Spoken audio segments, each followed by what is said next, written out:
At 1 in the morning, the neighbor living next door called me completely panicked. Whatever happens, do not open the door to anyone. I woke up startled. I was going to ask her what was happening, but the call cut off, and then the banging on the door started, insistent for almost 5 minutes, and then absolute silence. I gathered my courage, approached, and looked through the peephole, and what I saw made me fall backward. But before continuing, check if you have already subscribed to the channel and share in the comments where you are watching us from. We would love to know how far our stories on Elderly Stories reach. I woke up with a start in the middle of the night. The house was plunged in silence, but in my ears my heart was beating hard like a war drum, and then I realized what had pulled me from my sleep. The ringing of the phone. It rang with a sharp, piercing insistence, tearing through the silence of 1 in the morning. Stumbling, I got out of bed and grabbed the phone from the table. The blue light of the screen hurt my eyes. A familiar name appeared. Mrs. Miller. She was the widowed neighbor who lived alone in the house across the street. I knew Mrs. Miller would never call me at this hour unless something truly terrible was happening. I slid my finger across the screen and brought the phone to my ear with my voice still raspy from sleep. Mrs. Miller. On the other end, there was no usual greeting. I could only hear ragged, agitated breathing. Her voice was trembling violently. It lowered until it became a desperate whisper, as if she had a knife to her throat. Eleanor, listen to me. Whatever happens, even if you hear things, do not open the door to anyone. The warning stabbed straight into my mind. A shiver ran down my spine. What is wrong, Mrs. Miller? Where are you? I tried to ask, but before I could finish the sentence, a sharp screech of static sounded on the line, and then nothing. The call cut off. Just at that instant, a dull thud was heard at the front door. My heart paralyzed. My whole body went rigid. 2 more knocks. It was not the knocking of someone polite. They were full, open-handed slaps, loud, rhythmic, persistent. Each blow was like a hammer directly to my chest. I tiptoed out of the bedroom. I pressed my ear against the cold wall of the hallway. The sound rumbled in my ears, making my whole body vibrate with each hit. Gathering all my courage, I shouted loudly, trying not to let my voice break with fear. Who is it? There was no answer. Only the knocking continued constant, as if it would never stop. Fear overwhelmed me.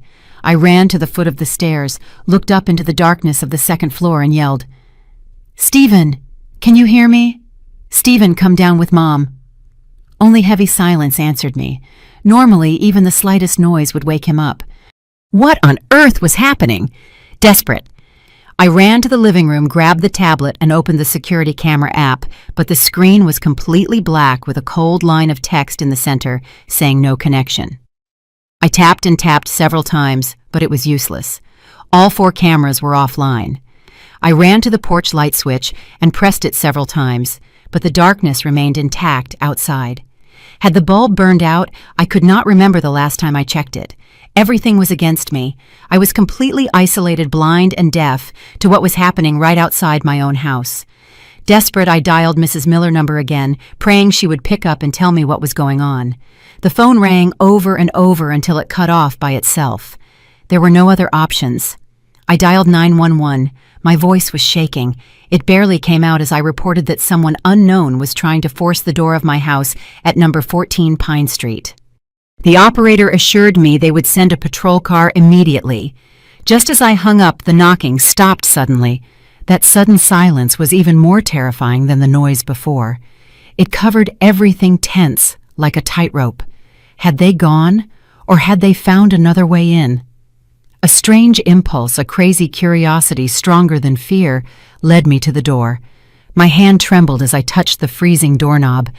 I inhaled deeply, closed my eyes tight, and then slowly brought my face close to the small peephole. What I saw almost made me scream. The face of Stephen, my son, was pressed right there, occupying the entire field of vision. But that was not my son. It was not Stephen.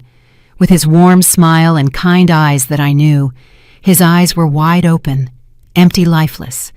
The corner of his mouth curved into a strange smile, a hollow grimace with no emotion whatsoever, and behind him, blurred in the darkness, were 4 tall figures. They wore black robes with hoods that completely covered their faces, standing like stone statues. I fell backward, hitting the wall hard. I did not dare look a second time. That image was too gruesome. It was etched into my retina. A few minutes later, police sirens began to sound in the distance, getting closer rapidly. Red and blue lights projected through the living room window. Police opened the door, shouted a firm voice from outside. I did not dare go down. I remained sitting on the floor shaking, and I yelled from the top of the stairs, "I am up here! Help me!" I heard them talking among themselves, and then a loud boom when they forced the door. The sound of the deadbolt breaking echoed through the house. Hurried footsteps of boots invaded the living room. Their flashlights moved everywhere, cutting the darkness into pieces. "Ma'am? Where are you?" asked a police officer. Only then did I stand up, trembling, holding onto the handrail, and went down. The front door was completely destroyed, the entrance illuminated by the flashlights, but there was no one, absolutely no one. At that moment, the door to my grandson Matthew's room opened slowly with a creak. Jennifer, my daughter-in-law, came out. She was wearing silk pajamas, rubbing her eyes with a sleepy face. "What is happening, Mom? What is all this noise?" I tried to explain everything in the middle of the chaos, stammering about Mrs. Miller, call the banging on the door, Stephen face in the peephole and the hooded figures. The older officer, who seemed to be the chief, looked at me with pity. He turned to look at Jennifer, and then looked at me again. "Ma'am," he said with a calm but distant voice, "maybe you had a nightmare. Sometimes, due to fatigue and age, we have hallucinations." I stood there stunned. "Hallucinations?" Jennifer nodded quickly. "Yes, officer, lately my mom has not been sleeping well." Then she turned to me, put a hand on my shoulder, and said with feigned sweetness, "It is okay, Mom. It was just a nightmare." But when I looked into her eyes, I did not see the sincere concern of a daughter-in-law. I saw something different. A look difficult to describe that appeared for an instant and vanished. It was calculation, not compassion. That night they changed the lock for a temporary one and left. Jennifer helped me up to my room, then went back to Matthew's room. I stayed on the living room sofa staring at the new shiny door. I knew what I saw was real. I am not crazy. I remained motionless on the sofa until the first rays of dawn entered through the window slit. That night, sleep abandoned me completely. My whole body ached, not from age, but from stress. The first thing I did was not make coffee or wake Matthew up. I put on a sweater, slipped on my slippers, and went straight out to the street. The morning air was freezing, but I felt nothing. My only goal was the faded blue door of Mrs. Miller's house. She was the only one who knew what happened, the only hope I had left to confirm I had not gone crazy. I rang the doorbell. It sounded weak with interference. No one answered. I rang again and again. I lost patience and started banging on the door with my hand. My knocks echoed desperately in the silent alley. "Mrs. Miller, it is me, Eleanor. Open up, please." A long while passed. Just when I was about to give up, I heard the click of the latch. The door opened just a crack, enough for me to see one of her eyes and some strands of her gray, disheveled hair. That eye shone with fear. She looked at me as if I were a ghost. The woman voice was hoarse, whispering through the crack in the door. "I already warned you, Eleanor. I did everything I could. Please do not drag me into this anymore." Her eyes looked behind me as if she feared someone was standing in the darkness. "They are everywhere." "Who is everywhere?" I begged, trying to put a foot in the door. "Mrs. Miller, please tell me what happened to my Stephen." But she just shook her head violently. Panic gave her the strength to push the door violently. "I know nothing. Do not look for me anymore." The door slammed in my face. I clearly heard her throw the deadbolt, followed by the metallic sound of a chain. All doors had closed for me. I stood there paralyzed in the middle of the alley. A sensation of loneliness and helplessness wrapped around me completely. I returned home with my mind in a mess. The house was in a terrifying silence. A faint smell of coffee coming from the kitchen told me Jennifer was already up, but there was no laughter from Stephen, nor his voice teasing Matthew, nor his warm presence. The house seemed to have lost its soul. The first day passed in desperate waiting. Stephen did not come back. I called him dozens of times. The phone rang and rang without anyone answering until that robotic voicemail voice activated. "Hi, this is Stephen. I cannot answer right now." I sent him message after message. "Where are you?" "Call Mom now. I am very worried, Stephen." Not a single response. The phone screen remained black. I looked for Jennifer, who was watering the plants on the balcony. I tried to stay calm. "Jennifer, do you know if Stephen went somewhere? He has not come home and he is not answering the phone." She turned around, showing a perfectly acted surprise. She took off her gardening gloves. She shrugged. "Surely he went out for something urgent for work, Mom. Maybe he was in a meeting and his phone battery died. He is a grown man, do not worry so much." That phrase, "he is a grown man," hit me like a bucket of cold water. But I tried to believe her. Maybe I was worrying too much. However, the second day also passed without news of Stephen. Worry turned into real, tangible fear. I could no longer sit still. With trembling hands, I dialed the landline number of the company where he worked. A young voice from the reception answered. "Hello, this is Eleanor Stephen Miller, mother. Sorry to bother you, but I wanted to know if he went to work today." There was a moment of silence. I heard the sound of papers. "Let me check." "Ah, Mr. Miller called to report sick and asked for a week of leave, ma'am." I felt as if someone squeezed my heart. A week Stephen never got sick without telling me. He knew how much I worried. That was not my son. That night, I could not take it anymore. While Jennifer washed the dishes in the kitchen, I went in and stood right behind her. My voice had nothing sweet left in it. It turned sharp like a razor.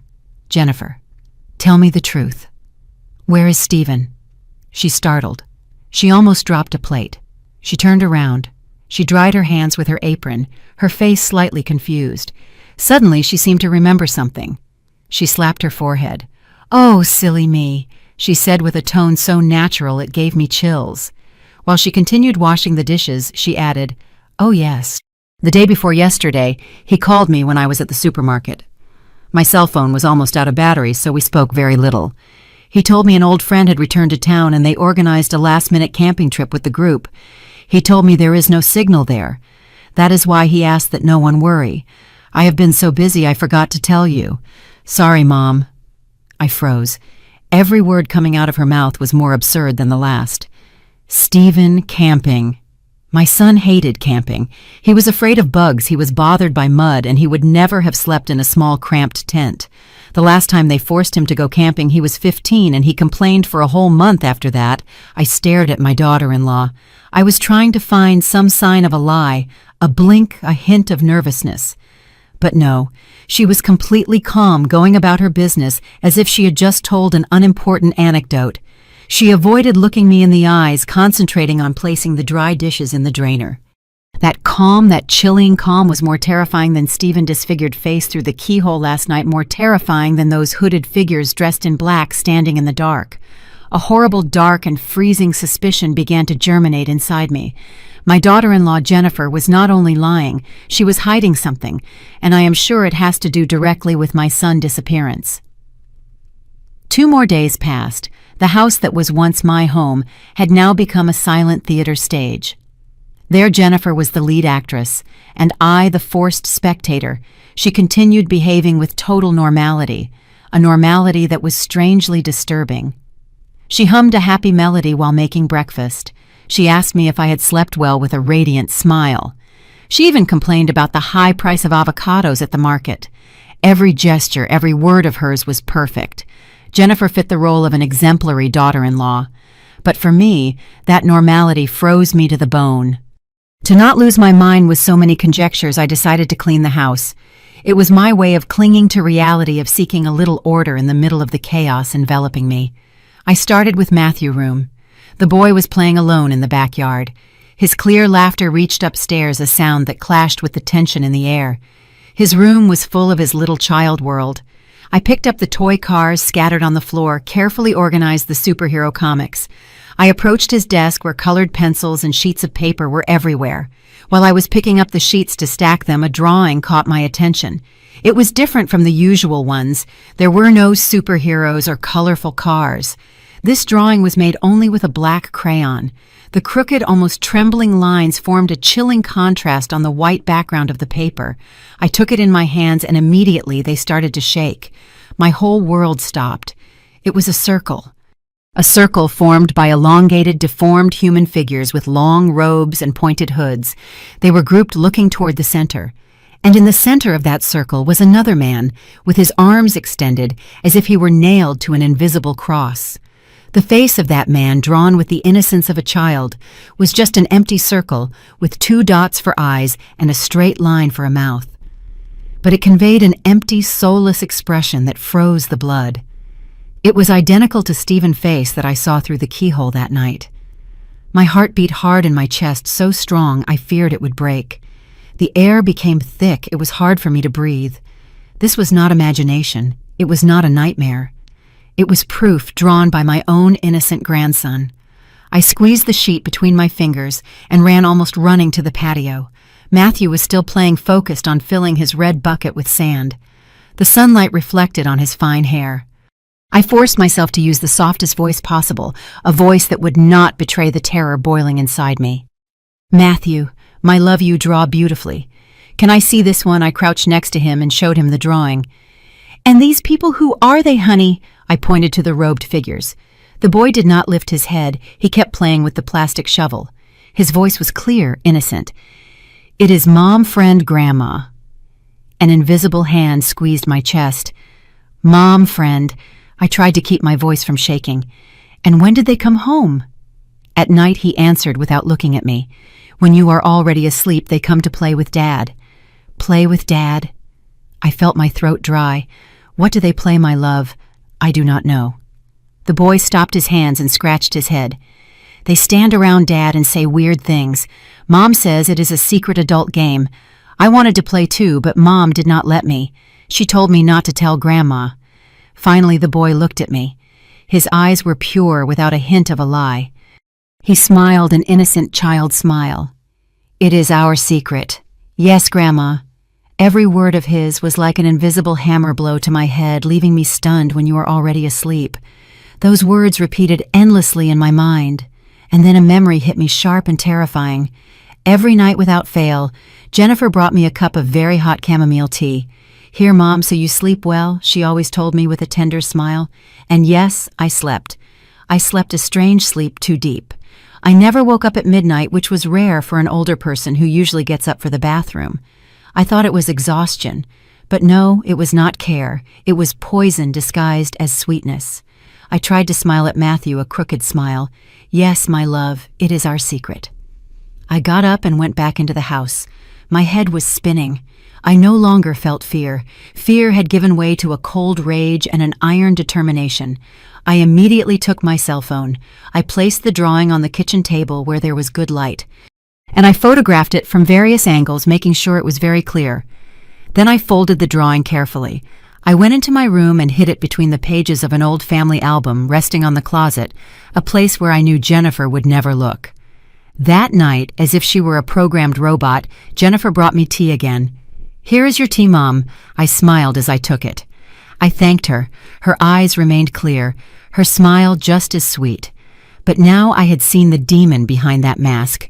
As soon as she turned around, I walked to the fern pot in the corner of the room and silently emptied the entire cup of hot tea into its roots. That night I did not sleep. I sat in the darkness of my room. Silence no longer brought peace. It was a trap waiting to snap shut. The fear of the previous days had solidified into a cold and sharp plan. I could not continue being a fragile and confused old woman. I had to act. I had to find proof. The next morning, when the first rays of sun touched the windowsill, I started my performance. Trying to get out of bed, I pretended a leg failed me and let out a loud ouch full of pain. Immediately, I heard Jennifer hurried footsteps down the hallway. She ran in with a perfectly worried face. "Mom, what happened?" I was sitting on the edge of the bed with a hand clutching my knee, my face furrowed as if enduring terrible pain. "Oh, my knees! It must be the weather change last night. It hurts so much I do not think I can walk, Jennifer." She believed it instantly. That morning I was an impeccable actress. I walked around the house limping each step, accompanied by a slight moan.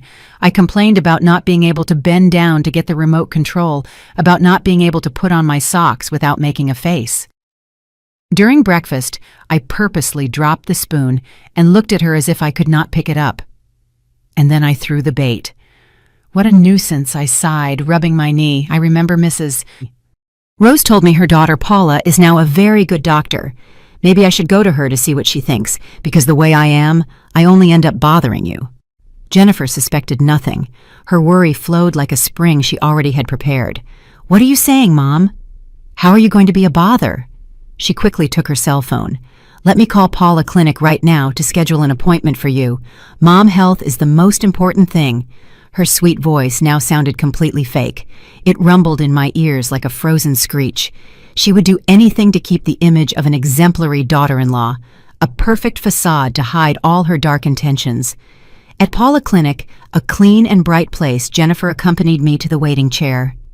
Sit here calm, Mom. I will go get the number. When she walked away, I told her, raising my voice a little, Jennifer, when it is my turn to go in, stay out here, okay? I am embarrassed to talk about my old lady ailments in front of my daughter-in-law. She accepted, delighted, perhaps even relieved to be able to stay a while texting or checking her cell phone. Sure, Mom, whatever you want.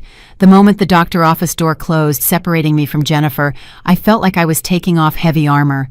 I straightened up. The pain disappeared completely. Paula, sitting behind her desk, looked up surprised. Aunt Eleanor, what is wrong? A while ago, outside, you looked very much in pain. Without giving any unnecessary explanation, I walked quickly to the desk, took out my cell phone, and opened the photo of Matthew drawing. Look, honey. My voice was a hurried, tense whisper. This is what is really happening. And with a low but urgent voice, I told her everything. The call in the middle of the night, Stephen empty face, Jennifer creepy calm, and finally the chamomile infusion every night. Paula listened, and her normally smiling face turned serious, firm.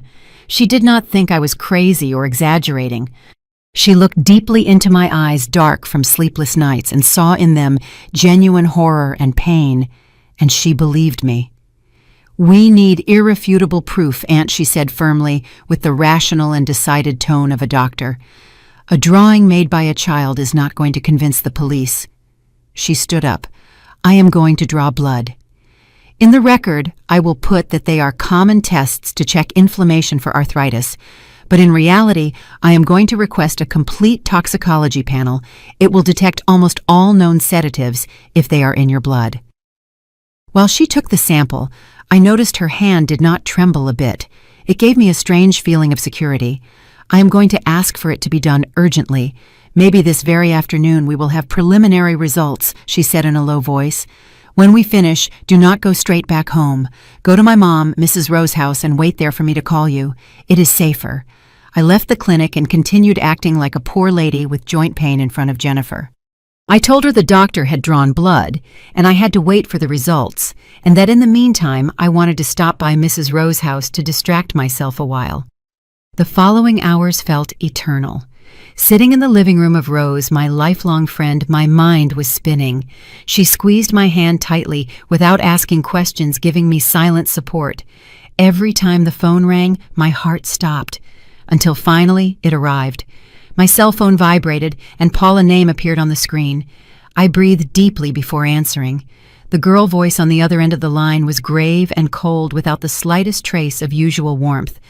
Aunt Eleanor, you were right. I held my breath. My ears were ringing. They found traces of a benzodiazepine derivative in your blood, continued Paula, with a monotone voice as if reading a report. It is a type of mild sedative, but the concentration indicates that you have been exposed continuously, almost daily, for a long period of time. I stammered. That means... What does it mean, honey? Paula inhaled deeply over the phone. I could hear it. It means someone has been putting that medication in your food or drink every day, for a long time.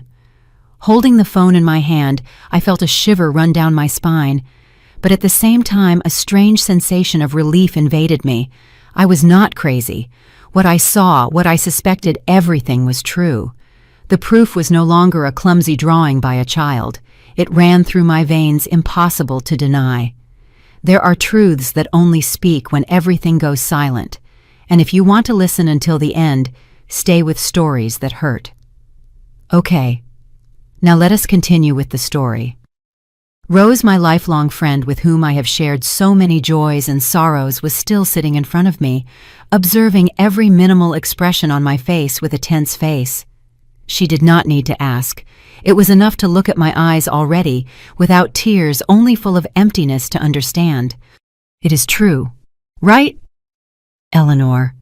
Her voice lowered in tone, loaded with weight. I could only nod my head, my throat closed, unable to utter a word. Instead of speaking, trembling, I passed her the phone so she could see. The screen still showed the photo of Matthew drawing Rose, put on her reading glasses, and narrowed her eyes to look better. She slid her finger over the dolls with robes, the lifeless faces of the figures in the center. She went over and over the image until suddenly she stopped. She used 2 fingers to zoom in on a small detail in the corner of the drawing that I, in my panic, had not noticed. A symbol scribbled that Matthew had drawn next to one of the hooded figures looked like an eye in the middle of 2 curves in the shape of a crescent moon. "My God," she murmured, bringing a hand to her mouth, her previously rosy face now pale. This cannot be." She got up suddenly, almost running toward the old mahogany bookcase in the corner of the room. She rummaged through the bottom shelf for a while, until she pulled out a yellowish cardboard box covered in the dust of years. She placed it on the table. The dry thud resonated against the wood. Upon opening it, inside were old folders, newspaper clippings yellowed by time. This is what Joseph kept after retiring. The cases he could never forget. She turned page after page with trembling hands. Her eyes scanned the letters, the blurry photos of the crime scenes. Finally, she stopped at a sheet where there was a stapled police sketch. It was that one, a drawing of the same symbol found at the scene of a gruesome serial murder case from many years ago, an eye in the middle of 2 curves identical to the one Matthew had drawn. The Shadow of Blood. Rose whispered that name, and it sounded like a curse. My husband chased them for almost 10 years before retiring. He said they were like a ghost, that they never left a trace, just this symbol, and destroyed families. Just at that moment, the house door opened. A tall man, with hair already splashed with gray, entered. It was Joseph Rowe's husband, former police inspector. His gaze was sharp as a razor. Despite being retired, his bearing still conveyed the authority of someone who had spent his entire life facing darkness. Rose did not need to tell him anything else. She just kept silent and showed him the photo on the cell phone along with the test results Paula had just sent to her email. Joseph reviewed everything without saying a word. He showed no surprise or alarm. His face looked concentrated, marked by deep wrinkles of pure attention. He walked from one side of the room to the other with his hands crossed behind his back like a predator sniffing his prey. Then he stopped and turned toward me. "Mrs. Eleanor, I ask you to tell me everything from the beginning to the end. Do not omit even the slightest detail." And so I did. I told him about the knocking on the door, Stephen's soulless face, Jennifer chilling tranquility, the cup of chamomile tea every night, and neighbor Mrs. Miller paralyzing fear. When I finished, Joseph nodded slowly. Finally, he stopped and looked me straight in the eyes. In his look, there was no pity, only understanding and raw truth. "Mrs. Eleanor, I regret having to tell you this, but your son is already in their hands. Jennifer is not your daughter-in-law. She is a wolf in sheep clothing," he explained with a grave and firm voice. "The Shadow of Blood is not a common sect. It is a sophisticated criminal organization that operates under the guise of a religion. They focus on families with some money, emotionally or psychologically vulnerable people. They introduce one of their own, as Jennifer did with your son. Their people infiltrate, gain trust, become indispensable to the family, and then slowly poison the victim with hallucinogenic drugs and sedatives in low doses. They brainwash them, make them believe in absurd doctrines about purification and surrender, and then get them to sign documents to transfer properties, houses, even close people to them. The rituals Matthew saw were actually collective brainwashing sessions. So my Stephen, my voice broke. I felt my heart shattered. It is very likely the boy is in one of their hideouts being purified to prepare him for some kind of delivery ceremony, said Joseph with a firm voice without hesitation. We have been tracking them for years, but they are astute. They change location constantly and leave no tracks. But this time is different. This time we have an eye inside their network. He approached and put a firm hand on my shoulder. His look was serious and full of determination. Mrs. Eleanor, I know this is too much for you. You are scared and have every right to be, but if you have the courage, you are the key to taking down this entire organization and saving your son. You are the only person who can get close to Jennifer without raising suspicions. He squeezed my shoulder gently. Are you willing to collaborate? In that instant, something strange happened. All the fear, confusion, and helplessness I had accumulated in these days disappeared. They did not vanish. They melted, forged in the fire of hate, and a mother love transforming into a cold and solid weapon. I was no longer the weak old Eleanor. I was a mother looking for her son. I raised my head. I looked at the former police inspector straight in the eyes and nodded firmly. What do I have to do? That night, I did not return home. Joseph asked me to stay, and Rose's warm living room suddenly became an operations center. Joseph called some of his old colleagues, retired police officers, but still sharp and loyal. They sat around the coffee table, cigar smoke mixing with the warm light, and their grave and firm voices rose over a map of the city. I sat there, an old woman in a worn sweater clashing among those men with warrior souls. But inside a strange calm began to be born. I was no longer alone in this battle. The next morning, before the sun came up and before Jennifer woke up, I had already returned in silence. I put back on not only the old sweater, but also the role of an old and sick mother. I went back to limping, complaining of joint pain. When Jennifer asked for the medical test results, I lied to her fluently, a skill I did not even know I had. Dr. Paula said mom health indicators are a little weird, I said, rubbing my knee. She drew blood to do more detailed analysis, but the results will take a few days. Meanwhile, she told me I have to rest absolutely. She showed herself very understanding, even happy that I no longer insisted on going out. Yes, Mom, rest easy. Let me take care of everything. Just as we planned, while Jennifer went out to the market, the doorbell rang. A young man in a telecommunications company uniform was at the door. Good morning, ma'am, he said loud and clear enough for the curious neighbor to hear. The company is offering a free internet connection review and improvement program for homes in the neighborhood. He was Joseph Envoy in just 15 minutes. While I pretended to prepare hot water, he moved with speed and professionalism. Tiny camera eyes and sensitive recording devices were secretly installed in all key points. Inside the wall clock in the living room, behind the hallway painting, under the dining table in the kitchen. And especially a camera disguised skillfully in a small ornament pointing directly at the fern pot where I used to throw the tea. He did not say much, just gave me a discreet nod before leaving. My house had now become a trap watched 24 hours a day. The next matter was Matthew. The boy cannot stay here, Joseph told me last night with a firm voice. He is a witness. It is too dangerous for him to be near Jennifer, and his safety comes first. Rose took charge of resolving this perfectly. She called Jennifer with a happy and animated tone. Hello, Jennifer, it is me. Listen, this weekend I am going to organize a special summer camp for the grandkids at some friend's estate in the mountains. The air is pure. There are horses. There is a creek. It is going to be very fun. I wanted to invite Matthew too, so he has company. Does that sound good? Just as Joseph predicted. Jennifer, perhaps wishing to have her hands free to execute her own plan, accepted immediately without thinking twice. Oh, that is perfect.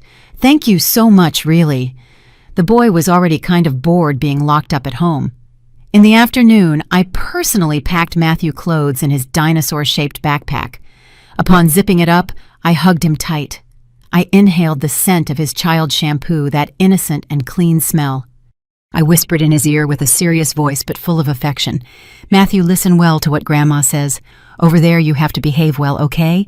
But remember, do not say anything to your mom about the picture or the friends in black. She has understood. That remains our secret. Agreed? The boy nodded obediently. His big eyes looked at me with total trust. When Rose's car drove away with Matthew at the end of the alley, I felt an immense void in my chest, but mixed with that sadness was huge relief. My grandson was already safe. Outside the net was already being spread. A small truck from an environmental cleaning company appeared parked on the corner all day. But I knew inside was a technical team glued to screens monitoring every signal from the devices inside my house. Some unknown people started appearing in the neighborhood naturally. A man walking his German Shepherd every morning. A young woman pushing a baby stroller passing several times in front of my house. A group of workers repairing the roof of an abandoned apartment nearby. My street before so familiar suddenly became strange. But I knew they were all undercover police, my invisible protectors. That night, only Jennifer and I were in the house. Without Matthew's laughter, the atmosphere became more tense than ever. When she brought me a cup of chamomile tea, I smiled as I received it. The kitchen light reflected in the eyes of that monster disguised as a person, and I knew it also reflected in the invisible eye of the hidden camera. I raised the cup, pretended to take a sip, feeling the heat on my lips. Then, while she turned to pick things up, I quickly and silently poured the rest of the tea into the fern pot. I knew every drop I threw was not only proof being recorded, it was an act of resistance. My theater play had truly begun during the next 2 days. I kept playing the role of the sick mother, spending most of the time in the plush armchair knitting, needles in hand. But in reality, all my senses were on alert to the max, my ears attentive to every step, to every phone call of Jennifer. My eyes did not stop observing all her movements from hidden corners, mirrors, and those places where I knew invisible electronic eyes recorded every detail. Joseph had warned me through a brief call from Rose that we needed a golden opportunity, a period long enough for his team to act without being discovered. I had to create that opportunity. I had to be the bait. The plan was already drawn in my mind, simple, but it had to be executed perfectly. That morning, while sitting at the table, I took the local newspaper and pretended to read it over. Then I stopped at a small note. I cleared my throat and read aloud slowly, as if talking to myself. "Oh, today there is a craft fair at South Park. What pretty things. Too bad with these legs I cannot go anywhere." I finished with a melancholic sigh and left the newspaper on the table with a gesture of sadness. Jennifer, who was cleaning the kitchen, turned upon hearing me. Her eyes shone for an instant with what I intuited was a calculation, but she hid it quickly with a kind smile. "If you want to go, I can take you. We walk slowly, and if you get tired, we rest. Being locked up at home all the time does not do you good." Maybe she thought it was a good occasion to continue playing her role of exemplary daughter-in-law, or perhaps she also needed an excuse to leave the house. I looked up, feigning surprise and joy. "Really, daughter? Oh, it would be wonderful. I need to clear my mind a little." At the agreed time, Jennifer took me by car. When the car slowly left the quiet alley, I took a quick look at the rearview mirror. An orange garbage truck was parked at the end of the street earlier than usual. The cleaning worker next to the vehicle held a broom but did not look at the ground. He looked up and stared straight toward our car. Then he nodded slightly with his head, a gesture almost imperceptible. A shiver ran down my spine. It was the signal. The plan had begun. At the fair, I transformed into the pickiest and most curious old lady in the place. I stopped at every stall, from ceramics embroidery to handmade silver jewelry. I took every object, examined it in detail. I asked about everything, about its origin, about how they had made it. Although I did not care at all, Jennifer started to get impatient, but she had no other option than to keep smiling and wait. After almost an hour, I insisted on sitting to rest at a small drink stand. I ordered a strawberry smoothie and drank it very slowly, sip by sip, as if it were the best elixir in the world. I knew every minute I kept Jennifer occupied was a valuable minute for Joseph's team at home. Almost 2 hours later, when Jennifer could no longer hide her nervousness, I accepted to return. On the way back, I kept silent, heart beating 1,000 an hour. Had they found anything? Did everything turn out well? When we arrived, everything was as calm as when we left. There was no sign of breaking and entering. The dishes were still in the sink, the kitchen towel hanging on the edge. Joseph team had been too professional. That night, after throwing the cup of tea in the fern pot again, I received a message from an unknown number. "See you in the usual place." I waited for Jennifer to go into her room, then I put on my coat and went out saying I needed to walk a little to stretch my legs. I took a long turn before deviating toward Rose's house. Joseph was already waiting for me in the living room. His face was tense, but in his eyes shone an expression of triumph impossible to hide. "Did we find it?" I said as soon as I sat down, without any greeting. He put on the table an object carefully wrapped in a police evidence bag. Through the plastic, I could see it was a small notebook with a dark brown leather cover and worn corners. "It was very well hidden," explained Joseph, "under a loose floorboard right under Jennifer's bed, a place only someone who sleeps in that room could know." He pointed to the notebook cover. It had a symbol engraved in eye between two crescent moon shapes. Joseph put on gloves carefully and started turning the pages slowly. Inside were lines written by hand in red ink, full of strange symbols, dates, and names. Some pages described herbal formulas and chemical substances. I shuddered, realizing perhaps there was the recipe for the substance she had given me to drink. There was also a list of hosts already offered with an estimate of their assets. They were names I did not know, families unrelated to me, but in that moment I felt a tragic connection to them. But it was the last page that left me paralyzed. Under a title written in capital letters in a macabre way, "Final Purification Ritual," there was a line written in clear and neat handwriting. "Offering, Stephen Miller. Time, 00. Full moon night. Friday, December 1st. Place, the ravine." My blood froze. I looked at the calendar hanging in Rose's house. Today is Wednesday. We only have 2 days. 2 days to save my son from a horrific sacrifice ritual. "Where is the ravine?" I asked with a trembling voice, not recognizing myself. "It is an old canyon on the outskirts of the city where there was an abandoned mine for years," answered Joseph with a firm tone. "A perfect place to do shady things without anyone finding out." He looked at me with determination, but also with deep compassion. "Now we have it all. The time, the place, and irrefutable proof. Her acting gave us the key to all this." He paused and then said every word like a hammer blow. "It is time to lower the curtain, ma'am." On Friday night, under the full moon, the air in the house was so thick it could almost be touched. Jennifer seemed more restless than usual. She kept looking at the wall clock, twisting the edge of her blouse with her fingers, and occasionally spying out the window as if expecting something she no longer hummed while cooking. The house was unsettlingly silent. At 9 o'clock, sharp as always, she brought me a cup of chamomile tea. But this time, she did not leave it on the table and leave. She stayed there watching me. "Drink the tea early and rest, Mom. Today, you look a little tired." Her voice had something different, a disguised urgency. I received the teacup, my old hands completely steady. I looked her straight in the eyes, trying to sketch a last smile. A smile that would end this tragic play. "Thank you, daughter." I brought the cup to my lips. I pretended to take a sip, letting the familiar aroma of chamomile, that smell of betrayal, invade my nostrils. Then, while she turned around, I repeated the gesture that had already become a habit. I emptied the rest into the fern pot. This time the smell of sedative in the air seemed stronger, but it did not make me sleepy. On the contrary, I felt more awake than ever. I went up to my room, pretended to yawn, wished her good night, and turned off the light. But I did not sleep. I sat on the bed in the dark, ears well attentive to any sound, no matter how minimal. My heart beat hard, not from fear, but from expectation. At 11 o'clock sharp, I heard a creak on the floor below.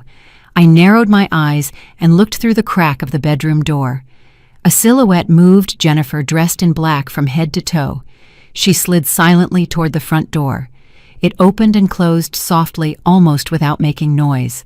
The snake had left her lair. As soon as I heard her car engine start and drive away, I jumped out of bed. I did not waste time changing clothes. I ran down in my flannel pajamas. I cracked the door and slipped into the freezing night air. A dark sedan with no headlights on appeared from the corner and stopped right in front of me. The back door opened. Joseph was at the wheel. His face in the gloom seemed carved in stone. "Get in, Mrs. Eleanor." We followed Jennifer Carr at a safe distance, guiding ourselves only by the red glow of her taillights. We left the illuminated neighborhood and took the highway until suddenly she turned onto a narrow dirt road full of potholes, crossing dark and desolate fields on the outskirts. The car bumped constantly, but I felt nothing, my eyes fixed on that red dot moving away. Finally, that dot stopped.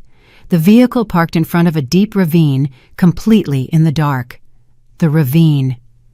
Further ahead, a path led to a set of old and dilapidated houses like an ancient haunted mining station.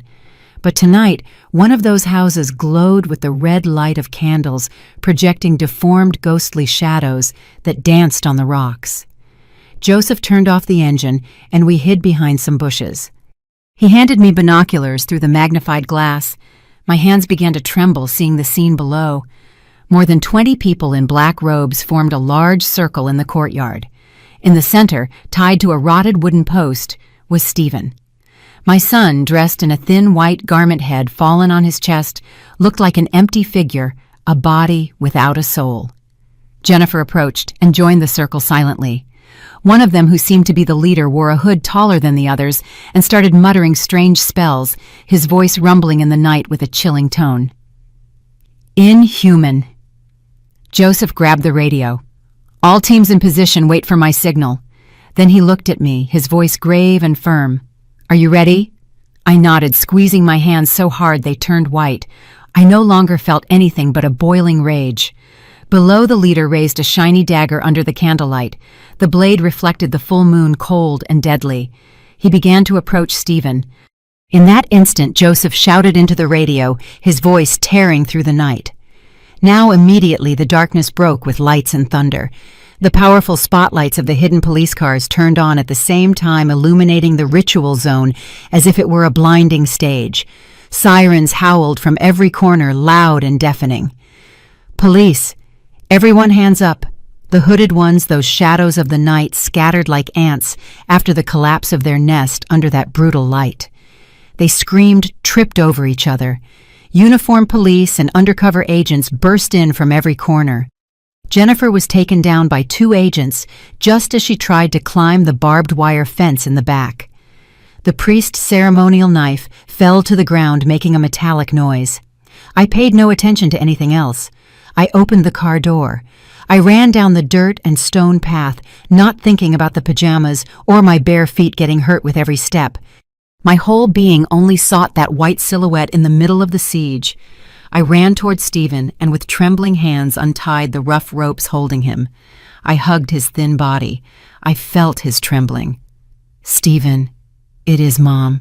Are you okay, son?" Slowly he lifted his head and stared at me. He had cloudy, empty eyes. A long time passed before he blinked, and then he blinked again as if waking from a long and terrible nightmare. A tear slid down his sunken cheek. "Mom," he whispered with a weak and broken voice, but it was the most beautiful sound I have heard in my whole life. The raid had been a success. The night of horror had finally ended. The night of horror at the ravine gave way to the pale and cold light of the fluorescents at the police station. I was sitting in a small observation room, separated from the world by tinted glass. On the other side, in the interrogation room, one of the key members of the sect, a thin man with deranged eyes, related everything.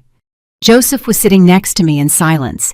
His presence was like a firm anchor in the middle of the emotional storm, shaking me. Every confession from that man was a piece of a chilling puzzle, and upon joining them all, the panorama was even crueler than I had imagined. It turned out their original plan was to carry out the final purification ritual for Stephen in my own house in his room.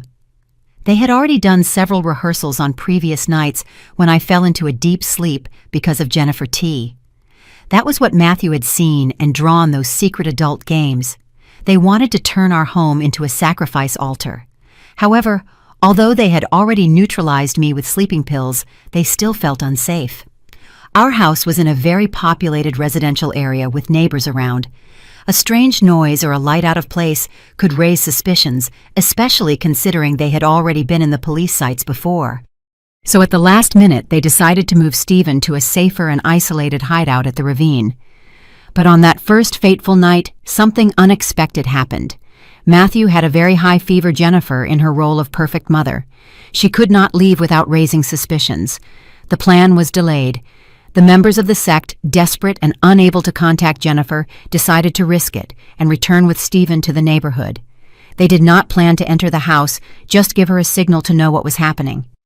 And it was then that Mrs. Miller, with her old age insomnia, looked out the window and witnessed the gruesome scene. A group of hooded figures dragging Stephen with a lost look down the street. She got very scared and called me immediately. When I looked through the peephole, the one stuck to it was not Stephen. It was one of the cult members trying to peek to see what was happening while Stephen was held behind out of sight. My sudden appearance at the peephole, followed by the call to the police they managed to hear, terrified them completely. They knew they had been discovered. They hurried to take Stephen away and disappeared into the darkness. Jennifer, for her part, after lowering Matthew fever, continued performing her play to perfection. She denied everything. She tried to convince me I was having hallucinations, with the intention of hiding the truth and buying time for her accomplices. She never imagined that feigned calm, that perfection so absurd, would be precisely what ignited my suspicions and caused the fall of everything. Stephen was taken directly from the ravine to the hospital. My son, that healthy and full of life, son I knew was now consumed with sunken eyes, and there were moments when he simply sat for hours, staring at an infinite void. The psychologist said he had suffered severe shock and serious psychological damage due to the high doses of hallucinogenic drugs injected into him. The recovery process would not be quick. It would be very difficult. But then he looked at me with an expression full of empathy. The fortunate thing, said the doctor, is that a mother love brought him back just in time. He still has consciousness. Deep down, he still feels. There is still hope. A few months later, when time that seemed to have stopped began to move again, the trial took place. The whole neighborhood was in an uproar. My house, which was once a quiet home, became the focus of media attention. Jennifer, along with 8 other leaders of the Shadow of Blood, sat on the defendant's bench. They faced multiple charges: kidnapping, illegal deprivation of liberty, fraud, intentional injury, and directing a criminal organization. I was sitting in the first row reserved for the victim's family. Behind me, whispers, camera clicks, curious looks were heard, but I heard nothing, saw nothing. My sight was fixed on the back of the woman who once called me Mom. When the sentence was handed down with prison terms so long they would bury what was left of their lives behind bars, absolute silence covered the room. I looked at Jennifer. As if something compelled her, she also turned to look at me. Our gazes crossed in the space between the 2 rows. In her eyes I saw no regret, no pain, not a minimum of guilt. I only saw a terrifying void, and shining inside that void, a spark of hate, a hate directed toward me, the person who ruined all her plans. I slowly turned my head. There were no tears, there was no victor satisfaction, nor was there resentment left. Only absolute cold, a cold reserved for someone who once entered my house, ate my food, took care of my grandson, and then poisoned and destroyed my family from the inside without mercy. As soon as the courtroom door closed, burying Jennifer and her accomplices under those endless sentences, I knew I could not go back to that house. I put it up for sale immediately. I could not live one more day there. I could not breathe that air contaminated with betrayal and deceit. That house was no longer a home. It had become a silent witness to the worst nightmare of my life. Every corner seemed to moan, evoking a gruesome memory. The shrill doorbell at midnight, the brutal banging on the door, the ghostly image through the peephole. All that became an indelible scar marked forever in my memory. We left that noisy city full of prying eyes and whispers of pity. I used the money from the house sale and part of a lifetime savings to buy a small house in a quiet coastal town where Stephen's childhood memories were still clear and pure. It was the place where I took him on vacation when he was a child, where he saw the sea for the first time and laughed out loud when the waves licked his feet. Our new house was simple, with white walls like shells, a blue tile roof like the sea, and a small wooden balcony facing directly the vast ocean. The change of environment had a miraculous effect, like a healing medicine no doctor could prescribe. The fresh and salty sea air seemed to clean all the old nightmares. The constant sound of the waves replaced the terrifying noises inhabiting my memories.